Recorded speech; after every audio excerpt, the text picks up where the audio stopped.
Assalamualaikum warahmatullahi wabarakatuh.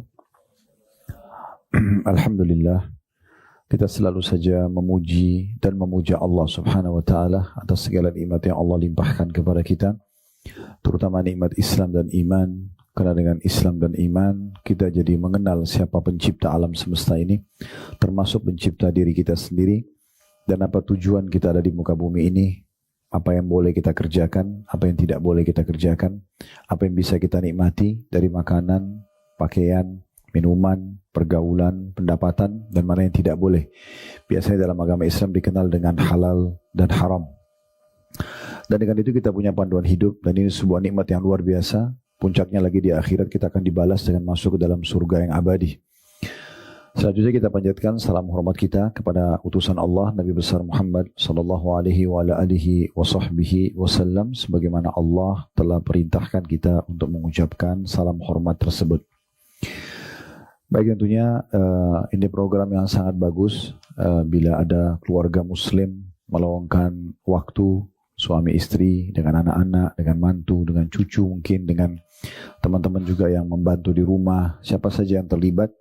Kemudian diadakan kajian, tujuannya insya Allah tidak lain kecuali ingin mengenal lebih jauh tentang perintah Sang Pencipta Allah dan larangannya. Karena memang itu kewajiban kita sebagai seorang muslim. Kita harus betul-betul mempelajari agama ini karena dia panduan hidup. Setiap kali ada yang datang ke kantor kami mengucapkan syahadat, alhamdulillah setiap pekan, kadang-kadang setiap 2 pekan sekali ada saja yang datang. Selalu saya tanyakan dulu kenapa mereka mau masuk Islam. Kalau ada yang karena hanya masalah pernikahan, hanya karena masalah ekonomi, hanya karena masalah politik, maka semua itu saya luruskan.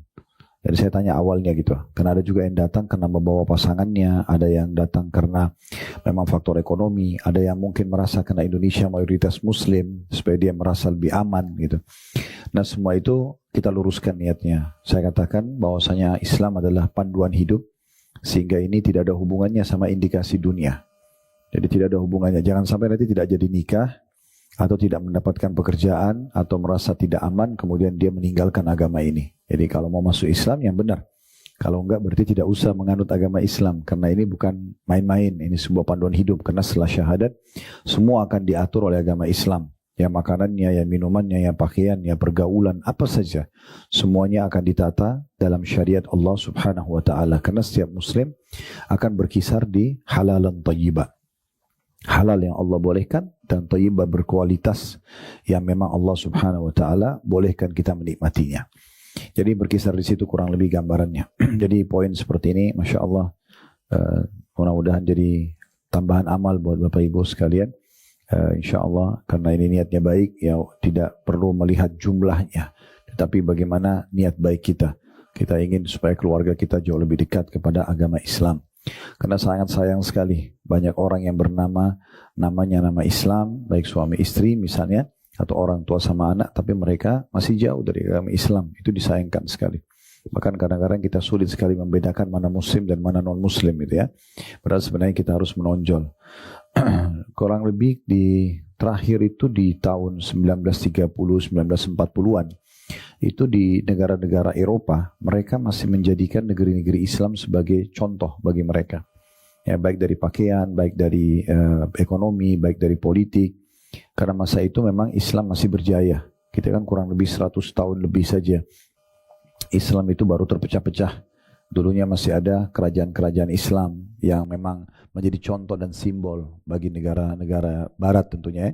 Seperti adanya Umayyah setelah meninggalnya Khulafaur Rasyidin di tahun 40 sampai 132 Hijriah, ada dinasti Abbasiyah tahun 132 sampai 656 Hijriah, dan kemudian ada Utsmaniyah di Turki, itu kurang lebih 100 atau 110 tahun yang lalu saja, 100 tahun tepatnya sebenarnya.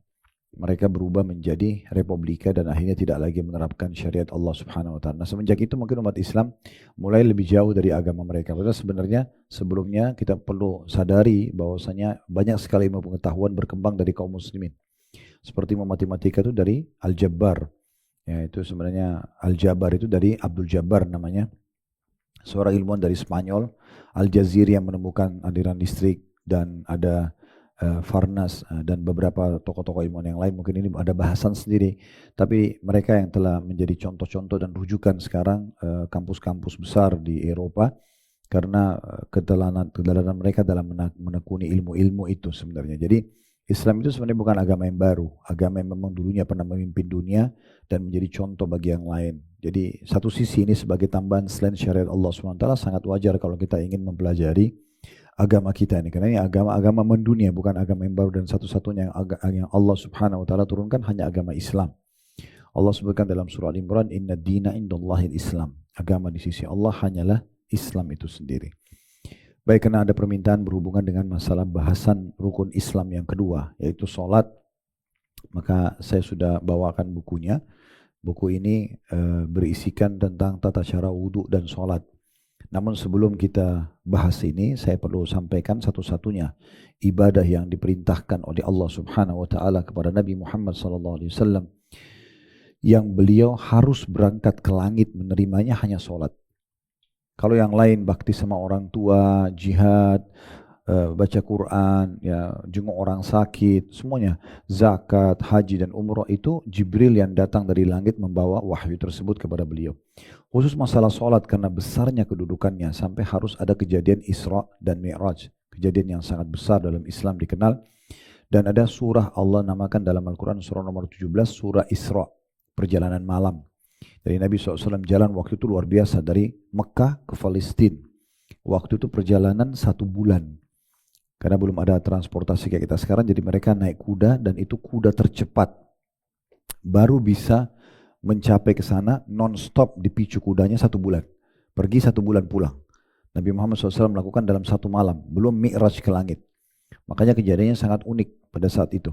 Jadi Nabi SAW melakukan perjalanan yang dahsyat itu, kemudian selepas subuh, beliau kembali ke Mekah lagi, duduk depan Ka'bah, lalu beliau sempat melongo-longo melihat ke depan Ka'bah, lewat tokoh Quraisy yang sangat membenci Islam, Abu Jahal. Lalu dia mengatakan, hai Muhammad, apa yang membuatmu seperti ini? Maka kata Nabi SAW, semalam datang sosok malaikat bernama Jibril yang membawa dengannya kuda bersayap bernama Burak, dan saya menungganginya, kemudian dimanapun matanya memandang maka kakinya sudah di sana, lalu saya menempuh ke Masjid Aqsa. Kemudian saya mengimami, saya mengikat tali kekangannya di tempat Nabi-Nabi mengikat tali kekangan, lalu saya mengimami ruh-ruh semua nabi-nabi untuk sholat. Kemudian saya pun mi'raj ke langit dari sana dan bertemu di langit pertama dengan nabi ini, langit kedua, kisah yang panjang sampai menerima perintah sholat, dan kemudian kembali lagi ke Masjid Aqsa, kembali lagi ke Mekah. Waktu itu kebetulan Bapak Ibu sekalian, Abu Jahal memang ingin mencari-cari kesalahan kaum muslimin. Maka dia pun akhirnya mengatakan, hai Muhammad, apakah kalau apakah kalau saya kumpulkan orang-orang Quraisy, kamu mau menceritakan ini? Karena bagi dia ini cerita nggak masuk akal. Sebab dia sempat tanya Nabi Muhammad SAW, hai Muhammad, kau pergi ke Masjid Aqsa. Perjalanan yang kami tempuh dengan kecepatan kuda terbaik kami dan laki-laki terbaik kami dalam 1 bulan, pulang 1 bulan, dalam 1 malam. Maka kata Nabi Muhammad SAW, iya. Lalu dia bilang, apa kau ingin menceritakan kepada Quraisy kalau saya kumpulkan mereka ini? Maka kata Nabi SAW, iya, karena memang ini harus diceritakan kepada manusia. Tapi bagi Abu Jahal ini kesempatan menjatuhkan Nabi SAW. Dikumpulkanlah masyarakat Mekah pada saat itu di satu bukit namanya Bukit Abi Kubais. Kalau tahu Safa dan Marwah, nah di sebelah Safa Marwah itu dulu ada bukit, sekarang sudah diratakan dengan tanah. Dulu ada bukit, itu tempat informasi masyarakat Mekah. Jadi kalau orang Mekah mau sampaikan sebuah informasi, naik ke situ, lalu dia kumpulin, teriak-teriak, nanti masyarakat Mekah kumpul, karena mereka belum punya pengeras suara, belum punya media kayak sekarang. Lalu kemudian disampaikanlah apa yang mau disampaikan. Jadi di Bukit Abi Kubais, Bapak Ibu sekalian, tidak boleh sembarangan orang naik. Harus orang yang diutus dan dipilih. Ya, kalau kita mungkin protokolnya ya.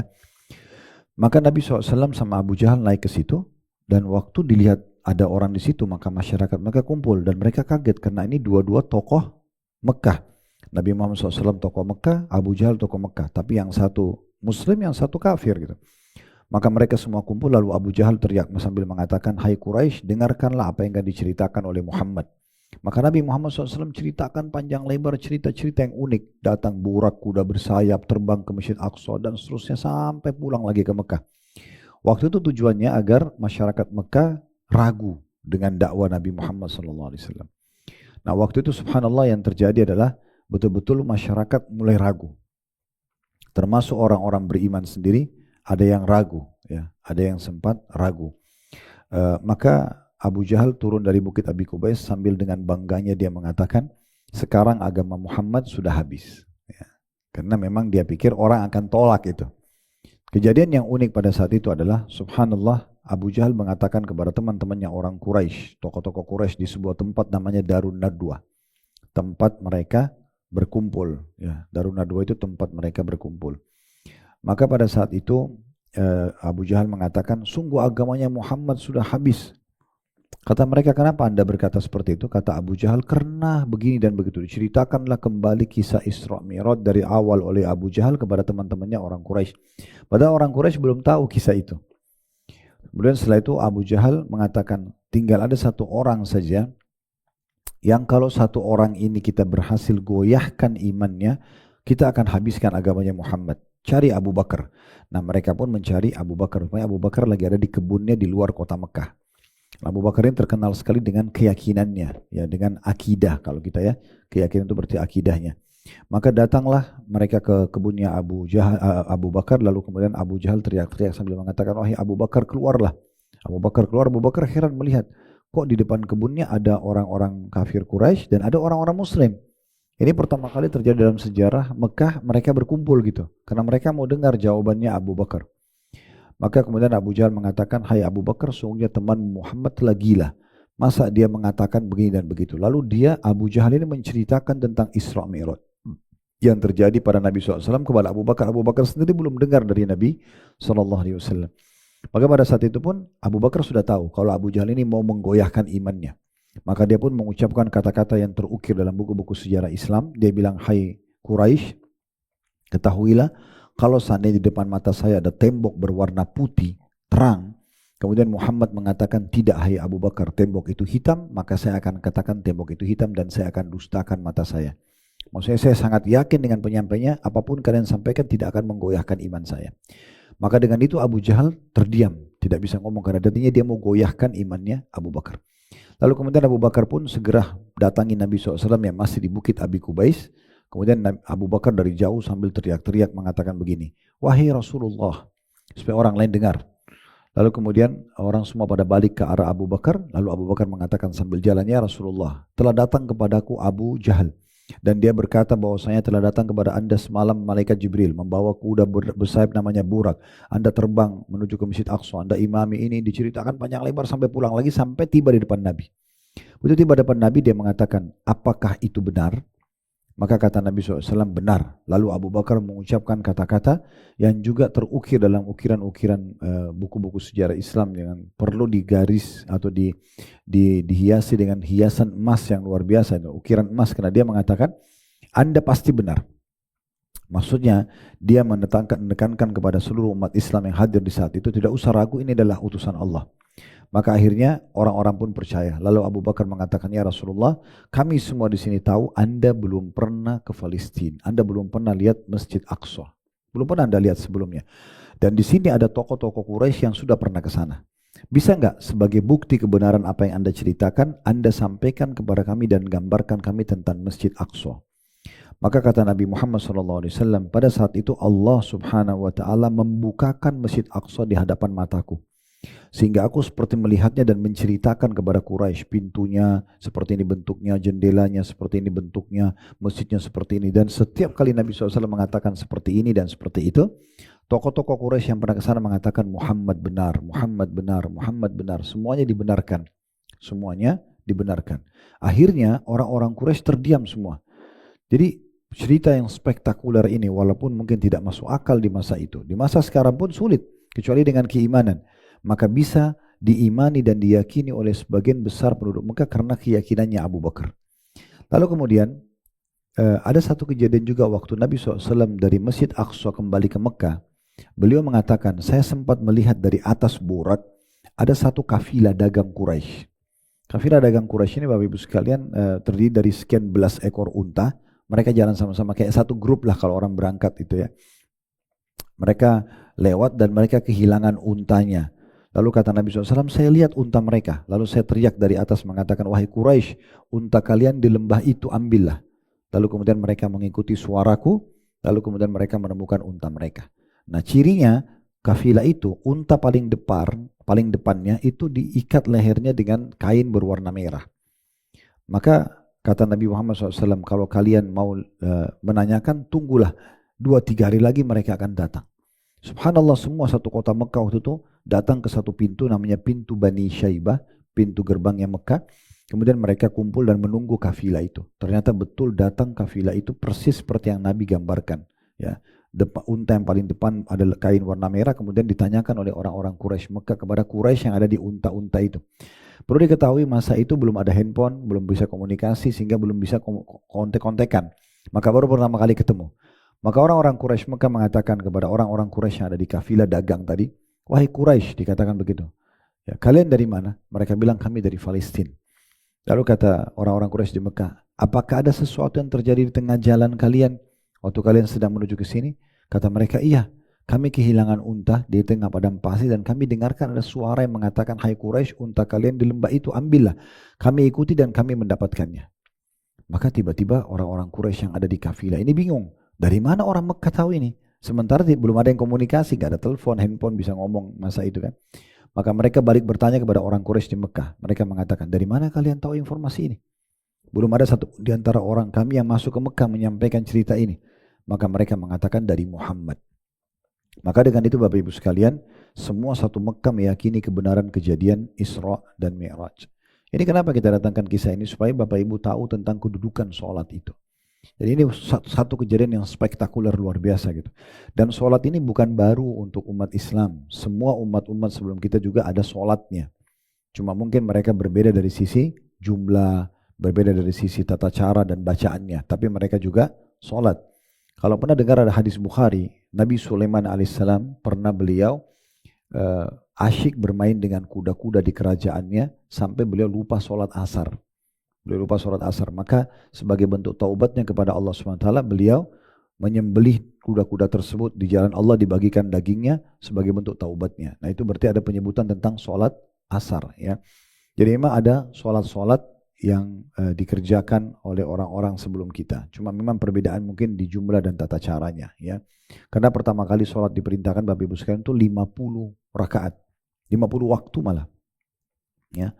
Dimana pada saat itu Nabi Muhammad SAW terima, pas turun langit ke-7 ketemu dengan Ibrahim AS, beliau tidak bicara apa-apa. Di langit ke-6 ketemu sama Musa AS. Dalam riwayat yang sahih dikatakan begitu. Lalu Nabi Musa bertanya, hai Muhammad, apa yang diperintahkan Tuhanmu untuk kaummu? Dia mengatakan 50 waktu sholat. Kata Nabi Musa, kaummu tidak akan mampu, mintalah keringanan. Maka Nabi SAW kembali kepada Allah minta keringanan, diringankan 5 waktu. Jadi sisa 45 waktu. Kemudian lalu turun lagi, Musa tanya lagi, berapa? 45. Kata beliau, masih susah, masih berat buat umatmu. Maka minta keringanan. Minta lagi keringanan, dikurangi lagi 5. Terus begitu sampai sisa 5 waktu saja. Kita bisa bayangkan Bapak Ibu sekalian, kalau seandainya awal disyariatkan sholat 50 waktu sholat, itu mungkin per 10 menit azan dan iqamah. Itu mungkin kita tidak bisa aktivitas yang lain ya. Ini termasuk jasa Nabi Musa alaihissalam, akhirnya cuma 5 waktu. Dan itu pun ada jaraknya, subuh ke duhur, duhur ke asar, asar ke maghrib, maghrib ke isya. Dan kita tahu sholat ini sangat ringan. 5-10 menit maksimal. Kita sudah bisa menyelesaikan sholat tersebut. Dan dijadikan dia adalah tolok ukur dari semua jenis ibadah manusia. Kata Nabi SAW, awal amal dihisab hari kiamat adalah sholat. Kalau dia baik, beruntunglah orang tersebut. Riwayat lain akan membantu amal-amal lain. Kalau dia buruk, maka rugilah dia. Dalam riwayat lain akan mengganggu amal-amal lain. Jadi kalau kita betul-betul menjaga sholat kita, maka kita pasti akan mendapatkan semuanya kesempurnaan dari sisi yang lain, ibadah yang lain maksudnya. Dan saya sering sampaikan di pengajian Bapak Ibu sekalian tanpa menggurui, setiap muslim kalau ingin memperbaiki apapun mulai dari sholatnya. Sholat saja dan fokus kepada 3 hal, yaitu tepat waktunya, kemudian tepat gerakannya, dan tepat bacaannya. Maka kita akan maksimal dan sempurna mendapatkan ya pahala daripada sholat tersebut. Selanjutnya perlu kita fahami Bapak Ibu sekalian adalah sholat itu komunikasi antara seorang hamba dengan Tuhannya. Jadi Bapak Ibu seperti lagi absen ya. Kalau saya biasa bahasakan itu absensi kita ya. Jadi kalau kita bayangkan ini, kalau kita kerja di satu perusahaan misalnya, contoh saja, kemudian tiap hari kita dipanggil oleh owner perusahaan tersebut 5 kali dalam sehari. Dan dalam 5 kali itu selalu ditanya, kamu perlu apa? Ada masalah apa? Saya pecahkan semuanya, saya akan berikan semua. Kira-kira seperti apa keadaan staf itu? Pasti dia akan sangat merasa senang sekali, karena satu hari 5 kali dipanggil, 5 kali itu juga dipenuhi semua kebutuhannya. Ada kesalahannya diputihkan semua. Nah itu ibarat sholat, karena kita seperti absen kepada Allah. Dan Nabi SAW mengatakan dalam hadis Bukhari Muslim, antara sholat dengan sholat setelahnya, pembersihan dosa di antara keduanya. Jadi memang ini pembersihan dosa. Kita dari subuh ke duhur mungkin ada kesalahan-kesalahan yang kita lakukan. Di duhur dibersihkan lagi. Duhur ke asar lagi ada aktivitas, mungkin ada kesalahan juga dimaafkan lagi di asarnya. Begitu juga ke maghrib, begitu juga ke isya, begitu juga ke subuh lagi. Jadi dia memang ini adalah penentu daripada semua aktivitas kita. Dan ini pemenuhan kebutuhan luar biasa. Dan dijadikan antara azan dan iqamah waktu mustajab. Diterima semuanya. Bapak Ibu tinggal bahasakan saja. Mulai alhamdulillah wassalatu wassalamu ala rasulullah, minta apa saja Allah SWT akan berikan. Itu waktu mustajab. Kata Nabi SAW, doa antara azan dan iqamah salat wajib tidak akan ditolak. Dan dalam berdoa Bapak Ibu sekalian, kita memohon agar Allah Subhanahu wa taala mempertahankan nikmat itu jauh lebih afdal dibandingkan kita minta solusi dari permasalahan kita. Jadi tidak ada alasan untuk tidak berdoa. Misalnya kita lagi sehat, kita lagi melimpah harta, kita lagi segala macam lah lagi ada. Ini justru puncaknya harus berdoa. Karena berdoa di saat itu justru paling afdal. Ya, karena kita memohon agar dipertahankan kesehatan, agar dipertahankan kebahagiaan, agar dipertahankan harta. Ini justru puncaknya doa. Itu lebih afdal dibandingkan nanti ada masalah sakit baru minta kesembuhan. Lagi bangkrut, lagi minta supaya dilepaskan dari terlilit utang misalnya. Ini lebih afdal yang awalnya. Ini sering kami bahasakan kepada jemaah haji, jemaah umrah yang pergi bersama kami. Bapak Ibu sekalian, jangan merasa karena lagi melimpah nikmat lalu tidak butuh doa. Tidak, justru kita butuh doa. Dan kata Nabi SAW, kenali Tuhanmu di saat kamu lagi lapang, maka dia akan kenali kamu di saat kamu lagi sulit. Jadi sebenarnya kata kunci diterimanya doa pada saat kita lagi sulit, justru di saat kita sehat kita harus lebih banyak berdoa kepada Allah Subhanahu wa taala. Dan doa itu semuanya berkumpul dalam masalah sholat. Ya, di sholat itu semuanya doa, dari doa iftitah sampai doa terakhir salam, gitu kan. Semuanya berisikan doa-doa. Jadi ini absensi. Jangan pernah terbebani dengan sholat tersebut, ya, karena sholat ini sebenarnya kebaikan buat kita. Karena Allah akan penuhi kebutuhan kita, kita akan mendapatkan keselamatan di akhirat, dan segala macam hal terbuka kebaikannya dengan menjaga sholat tersebut. Ini poin tentang masalah sholat. Nah, kalau ibadah-ibadah dalam Islam, ini poin selanjutnya Bapak Ibu sekalian. Kalau Bapak Ibu ingin rajin mengerjakan sebuah ibadah, apa saja, maka coba cari tahu janji Allah di ibadah itu. Bahasa agama kita fadilah, keutamaan. Garis bawahi tidak ada satupun ibadah dalam Islam kecuali punya keutamaan. Jadi Bapak Ibu punya hak dalam Islam bertanya begini, saya kalau sholat dapat apa? Saya kalau puasa dapat apa? Saya kalau haji dapat apa? Saya kalau sedekah dapat apa? Bakti orang tua dapat apa? Saya kalau jujur dapat apa? Memang ada. Namanya fadilah, ya. Jadi tidak ada satupun ibadah yang tidak ada janjinya, dan kita tinggal ibadah mengejar itu. Nah, termasuk sholat, ya.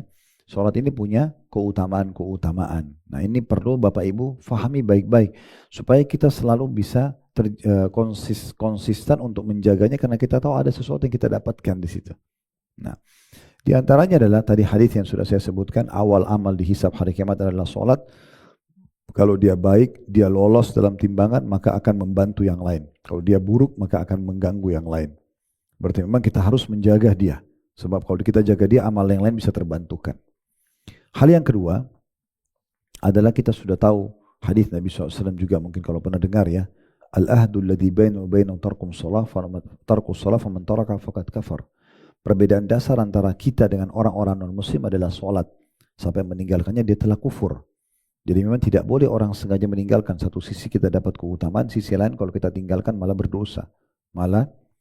Jadi kita tidak boleh meninggalkannya. Belum lagi hadis Nabi SAW, sholat itu akan membersihkan semua kesalahan kita. Kata Nabi SAW dalam banyak riwayat, bagaimana kalau di depan rumah seseorang di antara kalian ada sungai mengalir dengan sangat deras. Dia mandi sehari 5 kali. Apakah masih ada tersisa kotoran di badannya? Maka para sahabat mengatakan tentu tidak ada ya Rasulullah. Mandi di sungai yang airnya deras sehari 5 kali, gak akan ada kotoran di badan. Kata Nabi SAW, begitulah perumpamaan sholat 5 waktu. Dia akan membersihkan semua kesalahan-kesalahan yang dilakukan oleh seorang hamba. Cuma mungkin Bapak Ibu perlu garis bawah, ya, ada kesalahan atau ada dosa yang berhubungan dengan Allah, ada yang berhubungan dengan makhluk. Kalau berhubungan dengan Allah itu akan dimaafkan oleh Allah Subhanahu wa taala. Orang berbuat dosa apa saja yang berhubungan dengan haknya Allah. Tapi kalau berhubungan dengan makhluk, manusia, itu berbeda. Selain tobat kepada Allah, Bapak Ibu harus juga minta maaf dan minta keridhaan pemilik hak. Kayak misalnya kita pernah menggunjing, ya, memfitnah, mencaci maki, kemudian apalagi sampai memukul fisik atau mengambil benda. Ini selain tobat kepada Allah, juga harus meminta keridhaannya. Jadi tidak cukup dengan sholat saja. Kalau hubungannya dengan manusia, harus juga kita kembalikan haknya dia atau kita minta keridhaannya. Nah ini jadi keutamanya cukup banyak ya. Kalau sholat itu banyak sekali keutamanya. Dan Nabi SAW pada saat ditanya, amal apa yang paling Allah cintai, yang paling afdal? Kata Nabi SAW, sholat di awal waktunya. Selalu sholat, larinya ke sholat. Dan dikatakan juga dalam riwayat sahih, Nabi SAW kalau sedang menghadapi masalah apapun, beliau segera menuju ke sholat. Segera menuju ke sholat. Ya. Sama manusia Bapak Ibu sekalian, kita boleh konsultasi. Tapi kita bukan curhat dengan manusia. Curhat itu hanya kepada Allah. Konsultasi kalau sakit sama dokter. Ada masalah agama sama ustadz atau ustazah. Jadi sama ahlinya. Masalah bangunan sama arsitekturnya misalnya. Atau arsiteknya. Misal contoh ya. Masalah desainnya sama desain interiornya dan seterusnya. Seperti itulah. Jadi kita konsultasi saja. Ini bagaimana? Ini seperti apa? Tapi kalau curhat, tuangkan semua. Luapkan semua dan kita berharap solusinya hanya kepada Allah Subhanahu wa taala. Itu yang disebutkan kalau Nabi SAW hadapi masalah apapun, beliau langsung segera mengerjakan sholat. Wudu, sholat 2 rakaat lalu minta jalan keluar dari Allah Subhanahu wa taala. Itu yang benar, ya, itu yang benar. Kalau pernah dengar nama ini alhamdulillah, kalau tidak pernah dengar ada seorang ulama di Mekah namanya Sufyan Ats-Tsauri rahimahullah. Ini ulama besar sekali di Mekah, muridnya Abdullah bin Umar radhiyallahu anhum ajma'in. Ini muridnya seorang sahabat yang mulia. Beliau itu dikatakan kalau sedang ada masalah, beliau sujud depan Ka'bah, tidak angkat kepalanya kecuali sudah tuangkan semua kepada Tuhannya. Karena Bapak Ibu garis bawahi dalam akidah Islam, kalau kita sedang memiliki nikmat, ya maka yang ciptakan kita Allah, yang ciptakan nikmat itu Allah, yang bisa pertahankan hanya Allah. Dan juga bisa menambahnya hanya Allah. Kalau kita sedang ada ujian, yang ciptakan kita Allah, yang ciptakan ujian itu Allah, yang bisa mengangkatnya atau bahkan memberatkannya adalah hanya Allah. Oleh karena itu seorang mukmin harus faham masalah ini. Dan sholat adalah salah satu kendaraan utama untuk itu. Komunikasi dengan Tuhan kita, Allah Subhanahu wa ta'ala. Coba dengarkan hadis ini. Kata Nabi SAW, kalau seorang hamba dalam sholat, dalam hadis sahih, dia membaca Al-Fatihah. Alhamdulillahi Rabbil Alamin. Artinya segala puji dan puja bagi Allah Tuhan alam semesta. Kata Nabi Muhammad SAW di saat itu Allah Azza wa Jalla langsung meresponnya sambil mengatakan hamadani abdi. Hambaku telah memujiku. Jadi ini komunikasinya langsung ya, walaupun kita tidak dengar suara Allah Subhanahu wa taala. Kemudian kalau kita mengatakan Ar-Rahman Ar-Rahim, wahai Zat yang Maha Pengasih dan Maha Penyayang. Kata Nabi SAW, Allah berfirman, Athna alayya abdi. Hambaku memuja-mujiku ya. Kemudian kalau kita mengatakan Maliki Yaumiddin, Tuhan atau penguasa hari kiamat nanti, Allah mengatakan Majadani abdi. Hambaku telah meletakkan aku atau memposisikan itu pada posisi yang sebenarnya. Iyyaka na'budu wa iyyaka nasta'in. Hanya kepadamu kami minta tolong dan hanya kepadamu kami menyembah dan hanya kepadamu kami minta tolong. Kata Allah Nabi SAW, Allah berfirman, Hadza li wa li abdi. Ini milikku dan milik hambaku. Jadi kalau Bapak bilang iyyaka na'budu, hanya kepadamu kami menyembah, itu Allah bilang ini untukku. Sembahan hanya untukku, tunduk dan patuh hanya kepada Allah. Wa iyyaka nasta'in. Dan hanya kepadamu kami meminta pertolongan, kata Allah, Hadza li abdi. Ini milik hambaku. Boleh dia minta tolong.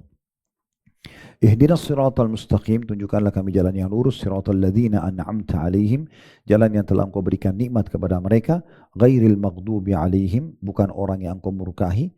Kata Ibnu Abbas adalah kaum Yahudi, karena mereka tahu kebenaran tapi mereka tidak mau ikuti.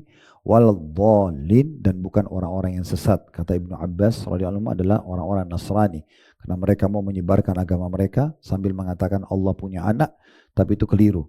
Lalu kita mengatakan amin, ya Allah kabulkanlah. Nah di sini kalau kita baca doa ini ihdinas siratal mustaqim sampai waladhdallin, maka Allah mengatakan hadza li abdi wa li abdi ma sa'al.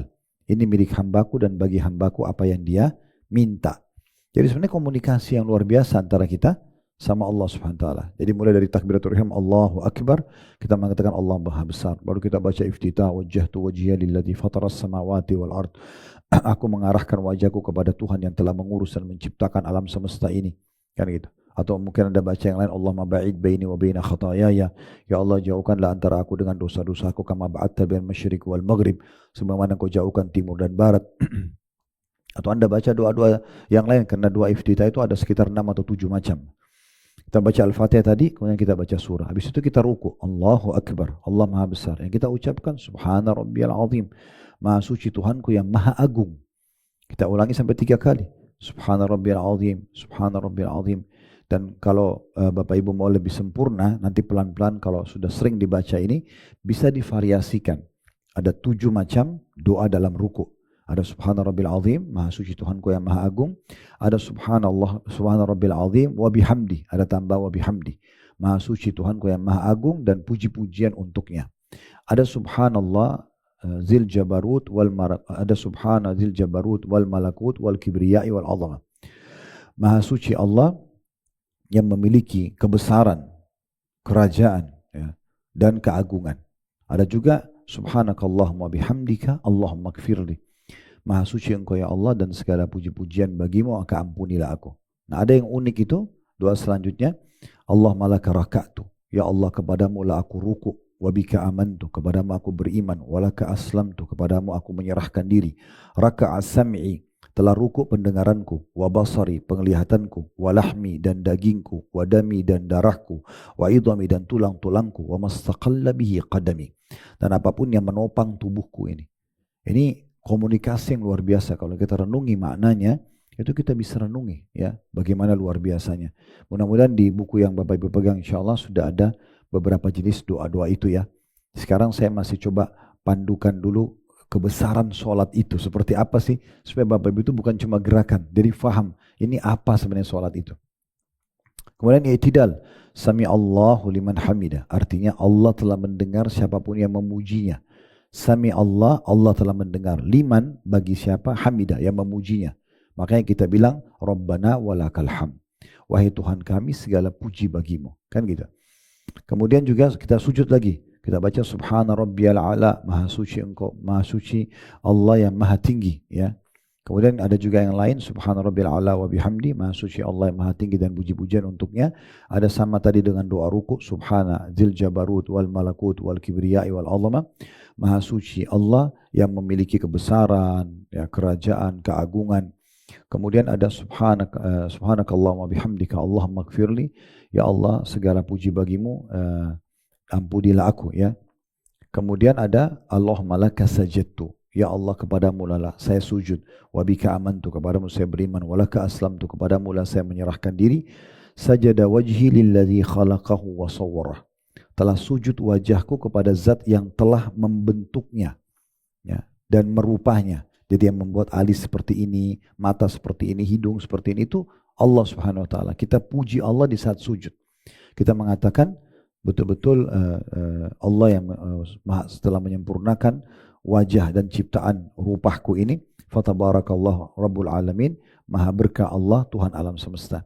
Nah, ini di antara doa sujud. Kemudian kita duduk lagi di antara doa sujud. Kita baca Rabbi ghfirli warhamni wajburni. Ya Allah, maafkan aku, kasihani aku, penuhi kebutuhanku. Wa'fu anni, maafkan aku, waghfirli, maafkanlah atau ampunilah kesalahanku. Ini semua komunikasi yang luar biasa dengan Allah. Yang paling pendek kalau Bapak Ibu mau baca di antara dua sujud, Rabbi ghfirli, Rabbi ghfirli. Ya Allah maafkan aku, ya Allah maafkan aku. Itu yang paling pendek. Kalau misalnya pun kita tergesa-gesa sholat, kalau di antara dua sujud kita cukup baca Rabbi ghfirli, Rabbi ghfirli. Kalau tadi dua ruku, dua sujud bisa dibaca, kalau mau lama masing-masing dibaca 3 kali. Kalau mau dipilih salah satunya boleh, ya dibaca 3 kali. Sunnahnya kalau betul-betul darurat bisa baca sekali saja. Ya, jadi boleh orang Subhana Rabbil Azim ruku, kemudian dia bangun Sami Allah liman hamidah, gitu kan. Tapi kalau mau lebih sempurna dibaca 3 kali. Bahkan Nabi SAW pernah membaca sampai 10 dan 11 kali. Kemudian selanjutnya kita sujud lagi yang kedua, lalu kita bangun, lalu kita ulangi sama semuanya. Setelah itu kita tahiyat. Itu juga sama. Mengangkat jari menunjuk sambil mengatakan at-tahiyatu lillah wassalawatu wattayyibat. Ya, kata sambutan yang terbaik, ya, yang mulia, yang sempurna untuk Allah Tuhan alam semesta. At-tahiyatu wassalawatu wattayyibat. Assalamu alayka ayuhan nabi wa rahmatullahi wa barakatuh. Semoga keselamatan tercurahkan untuk wahai nabi dan semoga rahmat Allah, sampai akhirnya terakhir innaka hamidum majid. Lalu ada sekitar 23 macam doa. Setelah itu boleh dipilih. Di antaranya Allahumma inni a'udzubika min azabi jahannam, ya Allah selamatkanku dari siksa api neraka, wa min adzabil kubur, dan siksa kubur, wa min fitnatil mahya wal mamat, dan selamatkanku dari fitnah kehidupan dan fitnah kematian, maksudnya pelanggaran-pelanggaran agama, wa min fitnatil masihid dajjal, dan juga keburukan dajjal atau kejahatan masih dajjal. Lalu kita salam, assalamualaikum warahmatullahi, kanan dan kiri. Ini memang kita salam kepada malaikat di kiri kanan kita. Nah, inilah sholat Bapak Ibu sekalian. Jadi rangkaiannya sangat agung. Sayang sekali kalau hanya dilakukan gerakan saja tanpa memahami tentang makna-makna dan kandungannya. Nah, dalam buku kita ini Bapak Ibu sekalian ada dua hal yang difokus. Karena dua hal ini satu rangkaian dalam sholat, yaitu masalah wudhu dan masalah sholatnya. Ya. Cuma kelebihannya kalau buku ini memang disebutkan selain panduannya juga gambar, ada gambarnya. Jadi untuk menyempurnakan menyempurnakan tata cara, ya. Karena cukup banyak kami adakan pelatihan-pelatihan tentang masalah sholat, ternyata banyak sekali di antara muslimin dan muslimat yang masih keliru. Padahal ini sayang sekali, ya, sayang sekali kalau mereka salah. Bisa dilihat di halaman 3, kalau kita mulai dari sifat wudunya Nabi, ya, wudu ini termasuk aktivitas yang sangat dianjurkan, ya, baik Bapak Ibu mau sholat atau tidak mau sholat. Baik mau sholat atau tidak mau sholat, semuanya dianjurkan berwudu. Seperti wudu kalau mau tidur, ya. Kemudian wudu juga pada saat setiap batal, ya. Wudu dalam kondisi kita emosi, semua itu ada anjurannya, ya. Tapi kalau wudu itu sunnahnya intinya kita niat dalam hati karena Allah dan baca basmalah. Selalu mulai dengan bismillah.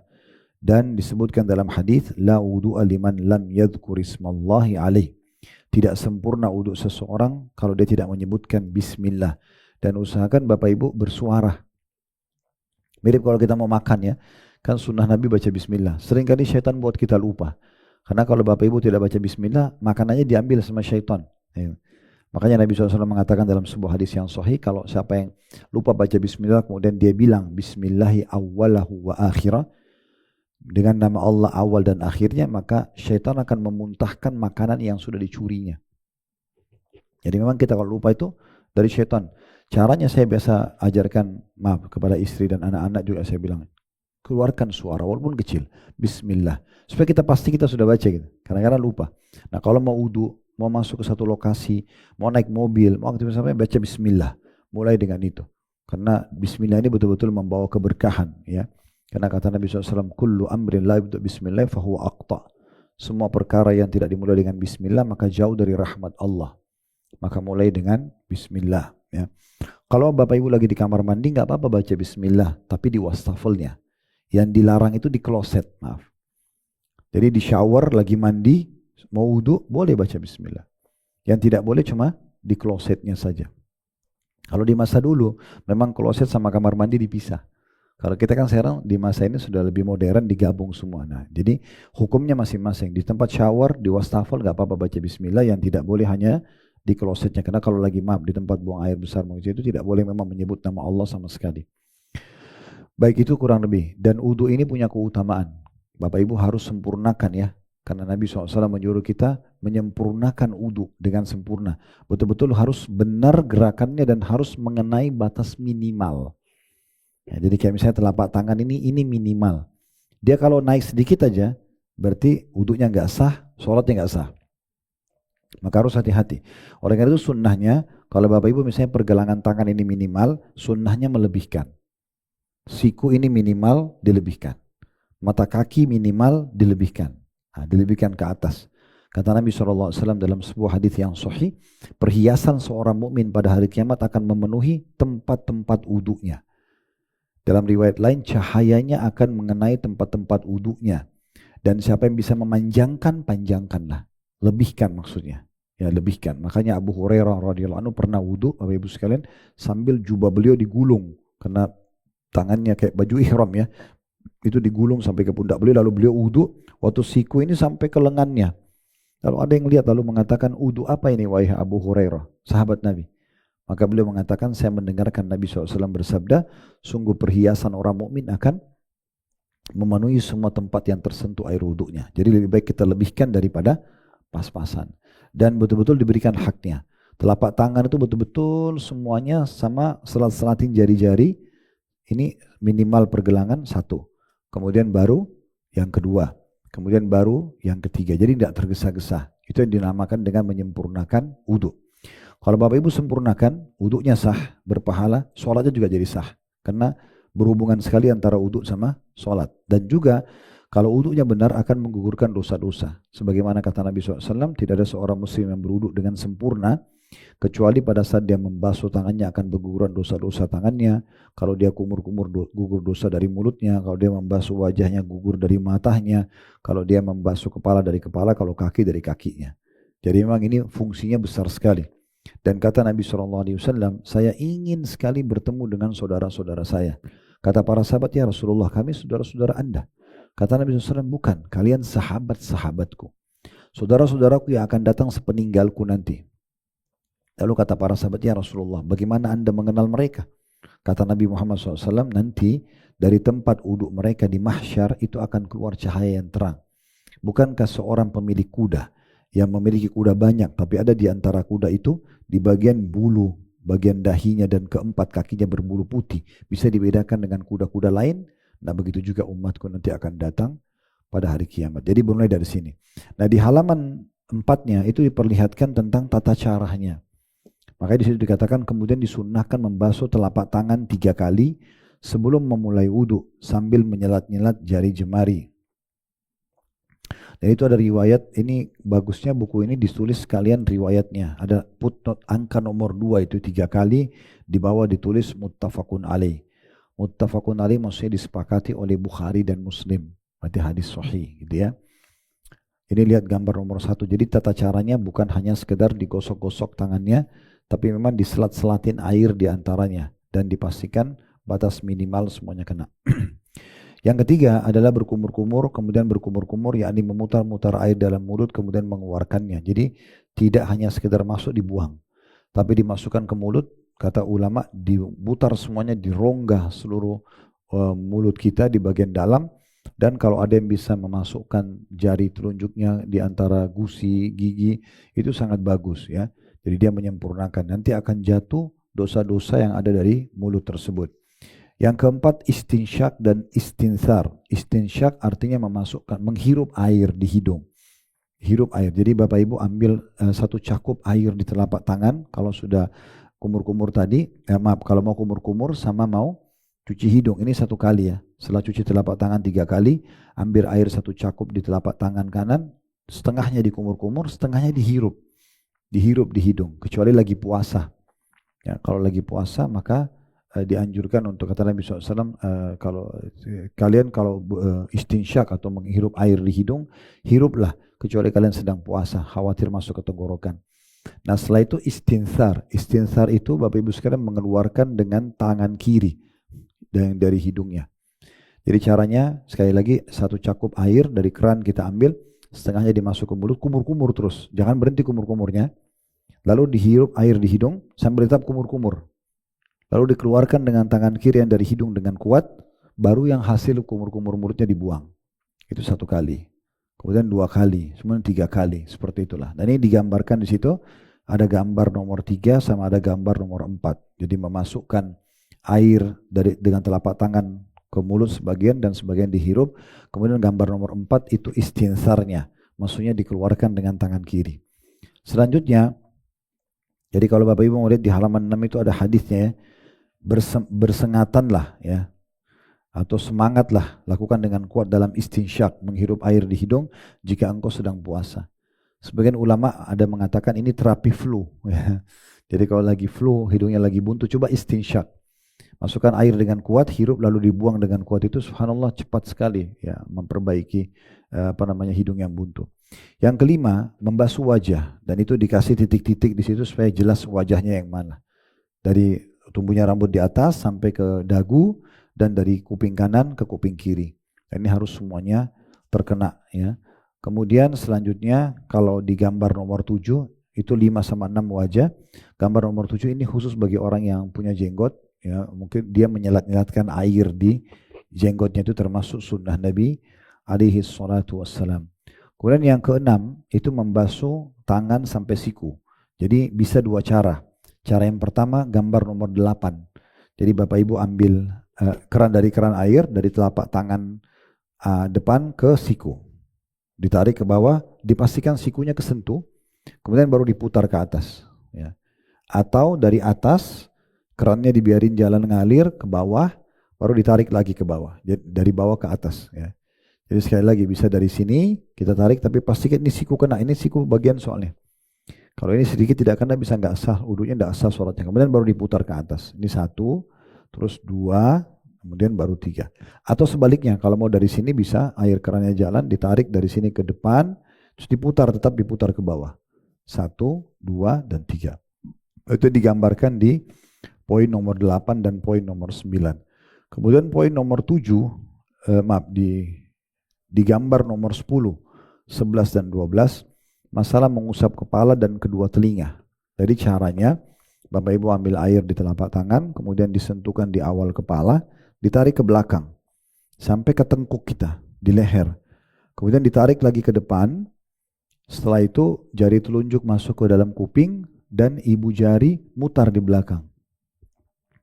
Ini sekali saja, semua anggota tubuh 3 kali kecuali kepala. Bagi perempuan yang rambutnya panjang, ditarik dari depan ke belakang, pas sampai di leher ditepuk-tepuk saja ke atas. Sampai ke depan, baru kemudian jari telunjuk masuk ke dalam kuping, yang ibu jarinya mutar kayak lagi mijet kupingnya. Nah ini sekali saja. Jadi sebenarnya dengan ini berarti daerah tengkuk atau leher sudah kena. Ya. Itulah gambar 10, 11, dan 12. Kemudian selanjutnya, gambar 13 itu menggambarkan tentang masalah bagaimana kuping. Tadi ya saya bilang diputar kupingnya atau diputar ibu jari di belakang kuping. Kemudian gambar 14 dan gambar 15 ini bagaimana membasuh kaki. Jadi minimalnya telapak kaki ya, dan dianjurkan lebihkan dari mata kaki itu. Dan itu ada gambar 14 membasuh telapak kaki, yang 15 selat-selatin jari. Ini bahkan kalau seingat saya Imam Malik rahimahullah, beliau mewajibkan itu Bapak Ibu sekalian. Jadi kalau lagi wudu, jari tangan masuk ke jari-jari kaki. Dikhawatirkan nanti ada selatan lipatan-lipatan yang tidak kena air. Itu bisa tidak sah wudunya. Nah ini gambaran tentang masalah tata caranya. Di halaman 11 ada di poin 9, itu tentang masalah membaca doa. Jadi setelah wudu, kita baca doa ini. Asyhadu an la ilaha illallah wahdahu la syarikalah wa asyhadu anna Muhammadan abduhu wa rasuluh. Allahumma ja'alni minat tawwabin wa ja'alni minal mutatahhirin. Artinya aku bersaksi bahwasanya tidak ada Tuhan yang berhak disembah kecuali Allah, tidak ada sekutu baginya, dan aku bersaksi bahwasanya Muhammad adalah hamba juga utusannya. Lalu ya Allah, jadikanlah aku termasuk orang-orang yang taubat, dan jadikan pula aku termasuk orang-orang yang membersihkan diri atau bersuci. Jadi Bapak Ibu baca 2 kalimat syahadat, asyhadu an la ilaha illallah wahdahu la syarikalah, asyhadu anna Muhammadan abduhu wa rasuluh, lalu tambah Allahumma ja'alni minat tawwabin, ya Allah jadikanlah aku orang yang selalu bertaubat, wa ja'alni minal mutatahhirin, jadikan aku orang yang selalu bersuci, gitu. Kemudian poin nomor 10-nya, wudu dikerjakan secara tertib dari mulai telapak tangan tadi, kumur-kumur, hidung, wajah, tangan sampai siku, kepala, baru kaki. Kemudian ada sunnah-sunnah wudu. Yang pertama bersiwak atau sikat gigi. Ya ini unik ya dalam Islam. Mungkin kalau Bapak Ibu saya tanya berapa kali sikat gigi sehari, mungkin yang paling bersih mungkin 3-4 kali sehari ya. Dalam Islam itu berulang-ulang kita disuruh sikat gigi. Bisa belasan bahkan puluhan kali. Karena Nabi SAW mengatakan dalam hadis ada di halaman 13 itu ya. Seandainya aku tidak khawatir memberatkan umatku, niscaya aku perintahkan mereka bersiwak atau menyikat gigi setiap kali mau wudu. Jadi kalau sholat 5 waktu saja, kita mau wudhu 5 kali bersiwak. Ya. Belum sholat sunnah. Gitu kan. Belum sholat malam, belum sholat duha, belum sholat wudhu dan seterusnya. Maka memang ini anjuran untuk membersihkan gigi bagian daripada syariat Allah subhanahu wa ta'ala. Bahkan akhir yang Nabi SAW lakukan sebagai sunnah beliau sebelum wafat adalah menggunakan siwak. Menggunakan siwak. Dan setiap kali beliau masuk ketemu keluarganya, pasti beliau menggunakan siwak terlebih dahulu. Dan beliau juga mengatakan dalam hadis yang lain, aku diperintahkan untuk bersiwak atau gosok gigi sampai aku mengira gigiku akan ompong. Ya karena seringnya disuruh bersihkan itu. Kemudian juga sunnah adalah disunnahkan kepada muslim untuk membasuh kedua telapak tangan 3 kali, ya. Kemudian juga itu diantaranya kalau bangun tidur, ya, kalau bangun tidur Bapak Ibu sebelum pegang apa-apa cuci tangan dulu 3 kali. Itu ada hadisnya di halaman 14. Apabila salah seorang dari kalian bangun dari tidur, maka jangan ia mencelupkan tangannya ke bejana hingga ia terlebih dahulu mencuci keduanya 3 kali, karena ia tidak tahu di mana tangannya menginap tadi malam atau habis pegang apa semalaman, gitu ya. Kemudian sisanya ini adalah poin nomor 3, istinsyak, tadi menguatkan hirup air, kemudian membasuh wajah, menyelat-nyelati rambut, ya, supaya dipastikan semua kena. Kemudian juga membasuh tangan dan kaki, disunahkan memasukkan jari-jari tangan ke jari-jari kaki. Disunahkan itu di poin ke-5, poin ke-6 disunahkan untuk membasuh anggota wudhu yang kanan terlebih dahulu, yakni tangan dan kaki kanan dulu sebelum tangan dan kaki kiri. Yang ke-7 disunahkan untuk membasuh anggota wudhu 2 kali 2 kali atau 3 kali 3 kali, dan tidak boleh lebih dari 3 kali. Tidak boleh was-was karena maksimal 3 kali Nabi ajarkan. Adapun kepala tidak boleh diusap kecuali 1 kali saja. Jadi yang biasa orang sampai 3 kali itu tidak ada sunnah, yang sunnahnya itu misalnya 1 kali saja, gitu ya. Disunahkan juga untuk tidak berlebihan atau tidak boros dalam menggunakan air wudhu. Ini juga penting. Jadi kalau Bapak lagi wudhu, kerannya dipakai misalnya basuh telapak tangan. Transisi dari itu mau ambil air kumur-kumur, bisa ditutup dulu kerannya misalnya. Atau dari muka setelah kita usap basuh 3 kali, kita mau cuci telapak tangan, biasanya ada transisi supaya airnya nggak terbuang kosong. Itu termasuk sunnah Nabi untuk tidak mubadzir. Atau transisi dari membasuh kepala, ya, ke kaki, itu biasanya ada transisi. Biasanya kerannya jalan terus, apalagi orang kalau sampai ngobrol dulu, itu kan mubadzir, itu akan ditanya oleh Allah Subhanahu wa taala. Jadi tidak boleh kita membuat hal tersebut. Kemudian selanjutnya ada hal-hal yang membatalkan wudhu. Sebagai informasi di halaman 16, ya, wudhu seorang muslim batal dengan sebab beberapa perkara berikut ini. Yang pertama, ada yang keluar dari 2 jalan, kubul atau dubur. Kubul dan dubur. Kubul dari kemaluan, maaf, dan dubur dari belakang, berupa buang air besar atau buang air kecil. Yang kedua, mengeluarkan angin atau kentut. Yang ketiga, hilang sadar, baik disebabkan gila, pingsan, mabuk, atau tidur nyenyak, di mana seseorang tidak akan sadar apabila ada sesuatu yang keluar dari kedua kemaluannya. Adapun tidur yang ringan yang tidak menghilangkan seluruh kesadaran manusia, maka itu tidak membatalkan wudhu. Nah, ini biasanya ulama bedakan, bandingkan orang tidur duduk sama tidur baring. Kalau tidur baring pasti batal wudhu, karena dia pasti lelap. Tapi kalau dia duduk di kursi, di mobil, itu biasanya masih setengah sadar, ya. Orang seperti ini tidak dianggap batal wudhu, kecuali orang di sebelahnya mengatakan, oh tadi kamu keluarin angin atau apa, baru dia batalkan wudhunya. Yang keempat, meraba kemaluan yang dengan tangan disertai syahwat, baik kemaluan dirinya atau orang lain, misalnya pasangan suami istri, maaf. Ini batal semua berdasarkan hadis Nabi SAW, man massa farja falyatawadda. Siapa yang menyentuh kemaluannya maka hendaklah dia berwudhu, dalam hadis Ibnu Majah. Jadi tersentuh, kecuali ada kain, ya. Ada kain, di atas celana handuk, maka tidak batal. Tapi tersentuh kulit tangan dengan kemaluan langsung batal. Yang kelima, ini khusus makan daging ini saja, daging hewan unta. Ya, kalau makan unta, maka Nabi SAW memerintahkan untuk berwudu. Kalau makan daging yang lain tidak ada perintah. Tapi kalau wudu memang seperti itu. Maaf, makan daging unta seperti itu. Selanjutnya hal-hal yang diharamkan. Ya, ini di halaman 18. Di situ ada, apabila seorang muslim berhadas, yakni tidak dalam keadaan mempunyai wudhu, maka diharamkan kepadanya beberapa hal. Yang pertama, memegang mushaf. Ini pendapat jumhur ulama. Jadi kalau Bapak Ibu mau ngaji, kalau mushaf itu maksudnya fisik Quran, Bapak Ibu sekalian, fisik. Ini semua utuh Al-Quran, 30 juz misalnya. Kalau aplikasi di handphone tidak dianggap mushaf, karena itu handphone, ya. Jadi Al-Quran itu tidak boleh disentuh secara fisik, yang kertasnya itu kalau dia, ya, tidak dalam keadaan wudhu. Tapi kalau di handphone tidak masalah. Kemudian yang kedua, sholat. Tidak boleh sholat dalam kondisi tidak wudhu, ya. Termasuk kalau Bapak Ibu lagi sholat 1 rakaat, baru ingat, oh saya tadi batal wudhu, itu harus segera diberhentikan. Tidak boleh dilanjutin. Keluar wudhu, kemudian kembali mengerjakan sholat. Karena kata Nabi SAW, Allah tidak menerima sholat seseorang yang tanpa bersuci.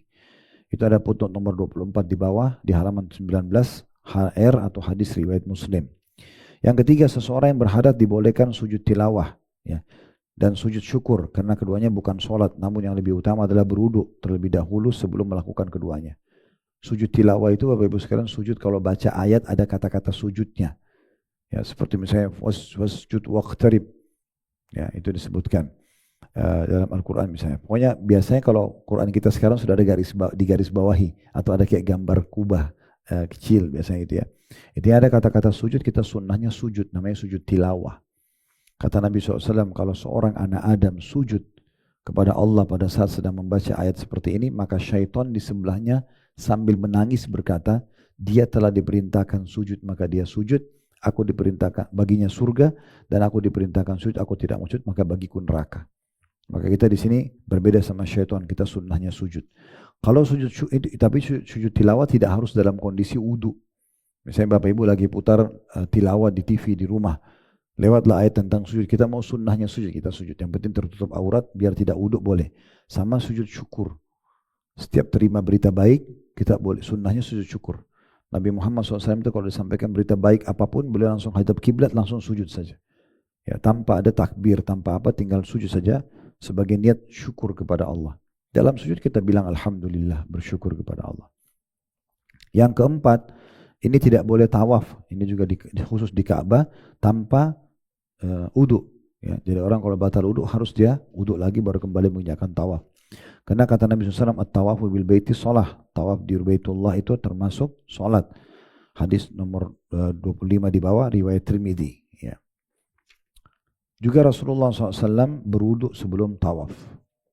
Nah, dengan ini kita sudah selesaikan bab wudu ya, satu bab. Tapi itu ada peringatan penting. Sebelum wudu, seorang muslim tidak disyaratkan untuk membasuh kemaluan terlebih dahulu, karena membasuh kemaluan itu baik kemaluan maupun dubur hanya diperintahkan setelah buang air besar atau buang air kecil. Adapun ketika hendak wudu maka tidak termasuk dalam perintah tersebut, wallahu alam. Jadi maksudnya tidak perlu cebok dulu baru wudu. Padahal sebenarnya kita tidak buang air kecil, tidak buang air besar, ya. Seperti itulah. Nah, ini berhubungan dengan masalah wudunya sendiri. Nah, setelahnya ini adalah masuk ke masalah sholat, ya. Di halaman 25, di situ sholat yang pertama bersuci. Nah, ini tadi masalah wudu. Kemudian yang kedua ada sutra. Nah, sutra ini penting diperhatikan. Sutra itu maksudnya adalah pembatas. Jadi antara Bapak Ibu dengan tempat sujudnya. Kayak misalnya saya mau sujud di sini. Nah, di sini di depan ini saya taruh sesuatu. Namanya sutra. Tembok kah, tas kah, kotak apalah gitu ya. Pot, bunga. Pokoknya jangan biarkan kosong depan kita. Ya, makanya biasa kalau lihat di masjid ada orang yang kalau paham ini dia cari tiang. Dia sholat di sebelah tiang. Kalau sholat sendiri ya, kalau sholat berjamaah yang jadi sutrahnya imamnya. Makanya biasa di masjid itu imam ada mihrabnya kan. Nah, itu sutrahnya maksudnya. Itu dianjurkan punya sutra. Kemudian juga yang ketiga perlu diperhatikan kalau sholat berjamaah meluruskan saf. Meluruskan saf ya. Jadi safnya diluruskan. Dan ini anjurannya untuk mempertemukan tumit sama tumit. Jadi orang sebelah sama sebelah bertemu tumitnya sama tumitnya sehingga betisnya juga sejajar. Jadi rapat, tidak membiarkan celah di antaranya. Karena celah di antara kaki ini biasanya membuat syaitan masuk menggoda sholat. Makanya Nabi SAW kalau mau imami sholat beliau mengatakan, ya rapatkanlah saf-saf sholat kalian dan jangan biarkan syaitan masuk di antara sholat. Yang keempat berdiri dan niat dalam hati. Nah, berdiri dengan tegak, ruas tulang belakang ditegakkan. Kemudian mata kita menuju ke tempat sujud dan bola matanya dibuka, kelopak matanya dibuka. Jangan ditutup, ya itu sunnahnya begitu. Dan kata Nabi SAW, Allah terus memandang wajah seorang hamba selama tidak menoleh kiri kanan atau menutup matanya gitu ya. Kemudian setelah itu yang poin selanjutnya takbiratul ihram, itu digambar nomor 2 dan nomor 3. Caranya ada 2, takbiratul ihram jari-jari semua dirapatin Bapak Ibu sekalian. Cuman ada yang ujung jari sejajar dengan pundak, ada yang ujung jari sejajar dengan kuping. Jadi bisa begini atau bisa naik sedikit. Cuma jari-jarinya rapat, jangan direnggangin. Itu makanya dilihatin gambar situ dia sebenarnya rapat jari-jarinya. Gambar yang lebih tepat seharusnya dia agak maju sedikit ya, seperti ini. Sambil mata kita dibuka tempat sujud kemudian atau naik sedikit. Sambil kita mengatakan Allahu Akbar yang sudah ma'ruf tentunya yang masyhur. Kemudian di halaman 28 di gambar 4 sama gambar 5 ini cara meletakkannya di dada. Jadi bisa mempertemukan punggung dalam kanan dengan punggung luar kiri seperti ini. Atau mempertemukan antara pergelangan kanan dengan pergelangan kiri seperti ini. Lalu diletakkan di awal dada. Ini termasuk sunnah Nabi SAW. Itu ada di gambar 4 dan gambar 5.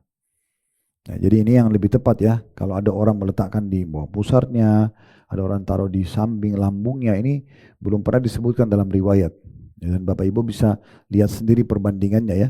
Kita kalau takbir, Allahu Akbar, dengan tegak ruas badan tulang kita, kemudian kita begini, itu beda sekali dengan orang yang begini, atau orang yang begini ya. Itu berbeda sekali memang, karena tata caranya sesuai dengan sunnah Nabi SAW. Setelahnya ada poin doa iftitah, ini mungkin nanti dengan beragam macamnya ya. Nanti ini bisa dipelajari pelan-pelan ya. Kalau mau ditambah bacaan-bacaan iftitahnya itu dari halaman 29 sampai halaman 32. Setelah itu yang selanjutnya baca isti'adzah. A'udzubillahi minasyaitonirrajim. Ini kalau Bapak Ibu ya pas mau baca Al-Fatihah. Jadi setelah baca iftitah, kita baca a'udzubillahi minasyaitonirrajim, baru bismillahirrahmanirrahim, baru baca Al-Fatihah. Tapi a'udzubillahi minasyaitonirrajim cuma di rakaat pertama ya. Rakaat kedua, rakaat ketiga, rakaat keempat kalau duhur atau asar tidak perlu baca a'udzubillahi minasyaitonirrajim, langsung baca bismillah saja Al-Fatihah. Tapi a'udzubillah ini di rakaat pertama saja. Kemudian baca basmalah, setelahnya baca Al-Fatihah gitu kan. Ini di halaman 33, 34, ini mungkin sudah kita tahu semua tentang baca Al-Fatihah. Kemudian di halaman 35 jangan lupa mengucapkan amin kalau imam mengatakan waladhdallin. Nah, kalau kita sholat sir, sholat kecilin suara, duhur, asar, ya, itu kan sholat sir namanya, sholat kecilin suara. Ini bukan sholat hilangkan suara ya. Jadi jangan baca dalam hati, tapi tetap kita kecilin suara, baca. Kita sendiri yang dengar. Bismillahirrahmanirrahim, alhamdulillahirrahmanirrahim. Kita yang baca. Jangan dihilangkan. Dihilangkan ini kita bisa menghayal kemana-mana nanti. Maka kita malah ditunggangi oleh syaitan untuk tidak khusyuk. Jadi tetap kita baca, namanya sholat sir, kecilin suara. Kalau sholat subuh, maghrib, isya, sholat jahar, kerasin suara. Nah ini perbedaannya keras dan pelannya gitu ya. Maka kalau imamnya baca sholat jahar, kerasin suara, kita juga bilang aminnya kerasin suara. Kalau imamnya kecilin suara, kita membaca sesuai dengan bacaan kita. Berarti kita juga kecilin suara. Kemudian selanjutnya setelah amin membaca surah tentunya yang kita pilih masing-masing, sudah kita tahu setelah Al-Fatihah. Lalu ruku. Nah yang perlu diperhatikan di halaman 37. Ada gambar 7 dan gambar 8. Nah punggungnya Bapak Ibu lihat ya, di gambar nomor 7. Punggungnya rata sekali itu. Karena memang dikatakan dalam riwayat Nabi SAW kalau ruku dan diletakkan bejana air di punggungnya itu tidak tumpah. Nanti insya Allah sebelum kita sholat asar sebentar lagi nanti saya akan coba praktikin ya. Supaya bisa lebih jelas gitu. Nanti insya Allah kalau ada yang mau coba praktikin, saya coba luruskan dari bapak-bapak. Kalau ada yang keliru, ini saya bilang contohnya seperti ini. Biasanya kalau di kelas-kelas praktek sholat, saya fotoin malah. Ini sebelumnya, ini sesudahnya. Nah ini kadang-kadang kita agak turun, kadang-kadang kita naik sekali gitu kan. Nah sebenarnya caranya seperti ini. Dan ini kalau kita lakukan ini mirip dengan stretching kalau di olahraga ya. Jadi enak sekali otot-otot itu dengan tata cara sholat yang benar. Karena ketarik betul. Itu gambar nomor 7 rukuknya. I'tidalnya gambar nomor 8. Nah ini tadi standarisasi Bapak Ibu sekalian. Jadi waktu takbiratul ihram tadi begini atau begini, itu sama nanti kalau kita juga sami Allahu liman hamidah, kembali standar lagi nih gerakannya. Kita juga sujud Allahu Akbar, sujud di lantai, ini juga sama standar. Ujungnya sama dengan pundak atau ujungnya sama dengan kuping. Jari-jarinya rata. Jadi sama ini standarnya ini ya. Takbiratul ihram, kemudian mau ruku, sami Allahu liman hamidah, sujud juga sama. Semuanya sama bentuk tangannya. Selanjutnya Bapak Ibu sekalian ada di gambar nomor 8 dan gambar nomor 9 itu tata cara memegang lutut ya. Sebenarnya di gambar ini kalau menurut saya masih perlu diluruskan karena memang ada buku yang insya Allah kami terbitkan, dia sebenarnya lebih tepatnya digenggam. Bapak Ibu genggam lututnya. Jadi punggungnya rata, lututnya digenggam. Ya itu lebih tepat ya. Kemudian selanjutnya ada di halaman 40 itu bangun dari ruku, i'tidal. Sami Allahu liman hamidah. Nah ini tadi saya bilang kembali ke gerakan standar takbiratul ihram tadi kan. Sami Allahu liman hamidah sejajar dengan pundak atau sami Allahu hamidah sejajar dengan kuping. Lalu ada bacaan-bacanya di sini, bacaan-bacanya tidak kita bacakan dulu sekarang karena ini Bapak Ibu sudah pegang bukunya, tinggal dilihat kira-kira mana yang belum dihafal bisa dihafal nanti ya. Kita lebih fokus ke tata caranya sekarang. Selanjutnya ada di halaman 44, di gambar 12 dan gambar 13. Itu cara orang kalau i'tidal. Sami Allahu liman hamidah, ada dua cara. Bapak Ibu bisa turunkan tangan ke samping, seperti biasa orang buat Sami Allahu liman hamidah, tangannya ke samping. Bisa juga Sami Allahu liman hamidah kembali ke dada. Dua-duanya benar. Makanya di gambar 12 itu, dia Sami Allahu liman hamidah, tangannya kembali ke dada. Kalau yang gambar 13-nya Sami Allahu liman hamidah, tangannya ke samping.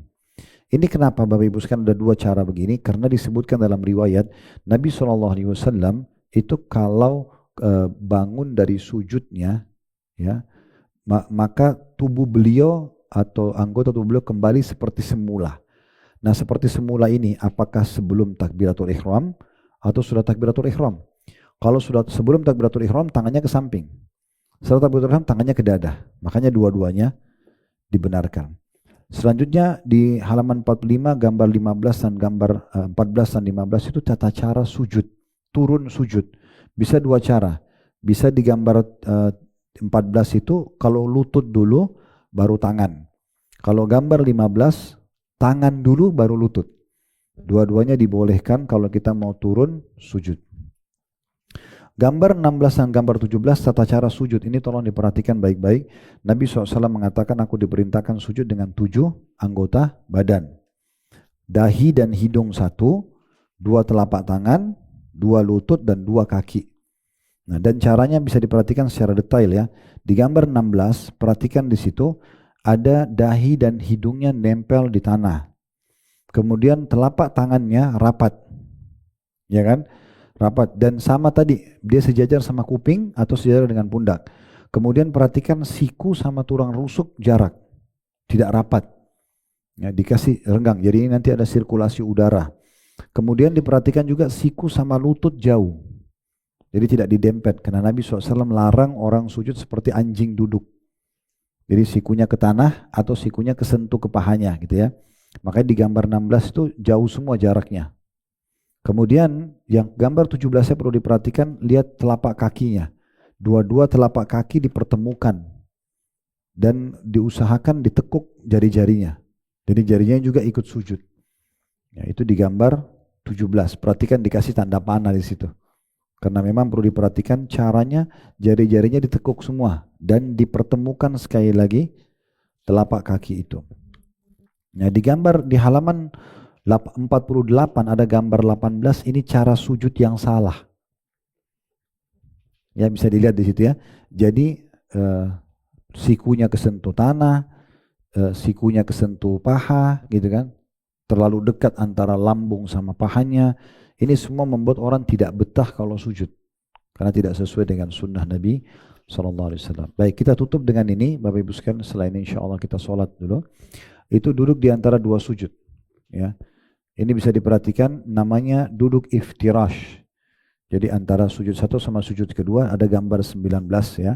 Di situ kita lihat telapak kaki kiri didudukin, telapak kaki kanan berdiri. Ya, itu namanya duduk iftirash. Ini dilakukan di antara dua sujud dan juga di tahiyat pertama. Ya. Kalau gambar 20 ini gambar tampak dari depan. Ya, tampak dari depan. Di gambar 21 ini salah satu cara duduk yang dibolehkan. Namanya duduk ik'a. Jadi dua telapak kaki berdiri kita duduk di atasnya. Ini juga dibolehkan. Tetapi yang lebih sesuai dengan sunnah yang gambar nomor 19 tadi. Telapak kaki kiri kita dudukin. Tentu di antaranya itu semua ada doa-doa yang dianjurkan baca ya. Ini tidak kita bacakan sekarang. Kemudian ada gambar 23 dan gambar 24 itu di halaman 53. Cara Bapak Ibu berdiri dari rakaat 1 ke rakaat 2. Caranya adalah bisa kita menopang. Di gambar 22 kita menopang telapak tangan kita ke paha. Lalu didorong ke atas. Kemudian cara yang kedua adalah kita mengepal telapak kedua kepalan tangan, ditekan di depan lalu didorong tubuh kita ke atas. Nanti insya Allah sebentar sebelum sholat, mungkin 2-3 menit saya akan praktikin insya Allah.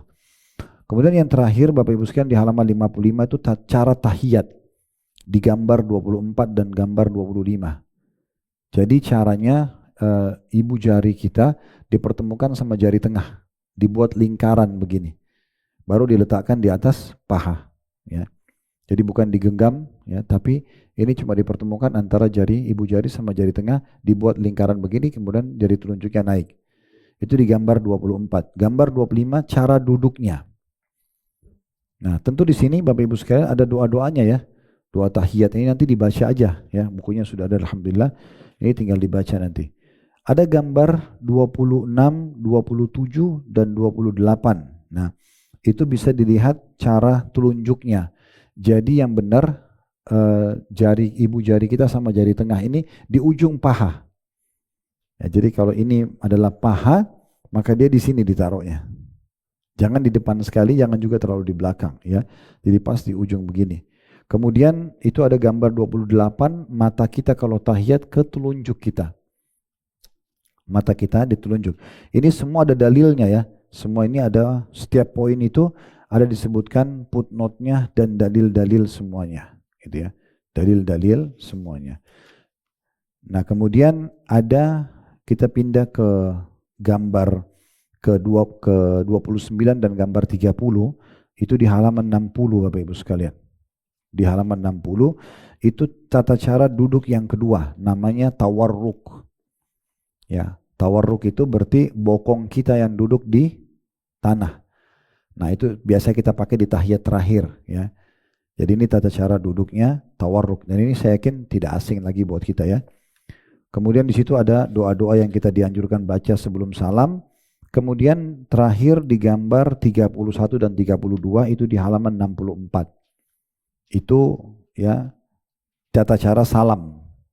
Jadi caranya salamnya itu Bapak Ibu duduk, setelah selesai baca semua doa tahiyat, kemudian jari telunjuknya ditutup, lalu balik ke sebelah kanan dulu, sampai terasa urat leher kita sebelah kiri ketarik.